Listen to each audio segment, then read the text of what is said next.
এই যে যুদ্ধ বিলাস, যুদ্ধটা একটা ফান মজার জিনিস কারো কারো ক্ষেত্রে, বিশেষ করে বড় বড় যারা লিডার তাদের ক্ষেত্রে অনেক সময় এটা হয়ে থাকে। আর সেই সব যোদ্ধা, সেই সব লিডারদের বেশিরভাগই নার্সিসিস্ট হয়ে থাকে। চরম মাত্রায় যদি হয় সেক্ষেত্রে তাদের ম্যালিগন্যান্ট নার্সিসিস্ট বলা হয়। যেমন মুসোলিনিকে বলা হয়, হিটলারকে বলা হয়, তারপরে সাদ্দাম হোসেনকে বলা হয়, নেপোলিয়ন বোনাপার্টকে বলা হয়। এখানে একটা ছোট কবিতা লিখেছি, যুদ্ধ বিলাস। যতই হোক তুচ্ছ তবুও চলবে যুদ্ধ।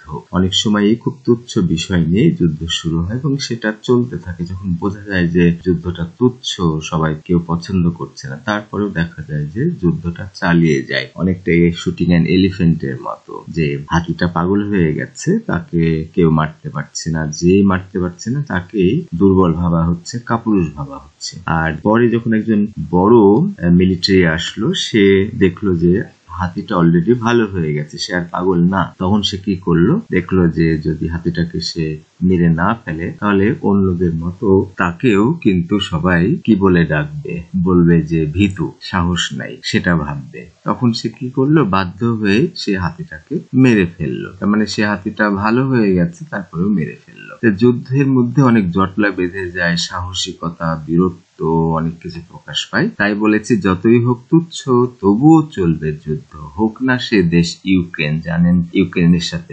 রাশিয়ার চরম যুদ্ধ চলছে। বিষয়গুলো খুব বেশি যে বড় তা না, যাদের কেন্দ্র করে যুদ্ধ সংগঠিত হচ্ছে। বিনিময়ে হাজার হাজার মানুষ মরছে, অশান্তি হচ্ছে, আহত হচ্ছে, কত দুর্ঘটনা ঘটছে। তারপরে বলছে, আমি রাশিয়াকে যে নামেই ডাকি, আপনি কি ডাকেন হিটলারের জার্মানি? এখানে একটা রসিকতা করেছি যে রাশিয়াকে আপনি অনেক নামে ডাকতে পারেন, কিন্তু আমি যদি কোনো কারণে ডাকি হিটলারের জার্মানি, তাহলে আপনি কি বলবেন? তার মানে হিটলার হচ্ছে জার্মানির সব থেকে বড় নেতা ছিলেন। তিনি যে যুদ্ধ করেছিলেন ভয়াবহ, তাকে ম্যালিগন্যান্ট নার্সিসিস্ট বলা হয়।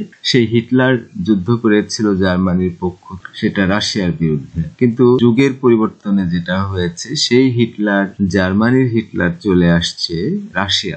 যদি এরকমটা মনে করা হয়, তাহলে এই হিটলারের জার্মানি এখন রাশিয়া হয়ে গেছে, এরকমটা বোঝানোর চেষ্টা করা হয়েছে। তাই বলছি, যুদ্ধ বিলাস, যতই হোক তুচ্ছ তবুও চলবে যুদ্ধ। হোক না সে দেশ ইউক্রেন, আমি রাশিয়াকে যে নামেই ডাকি, আপনি কি ডাকেন হিটলারের জার্মানি?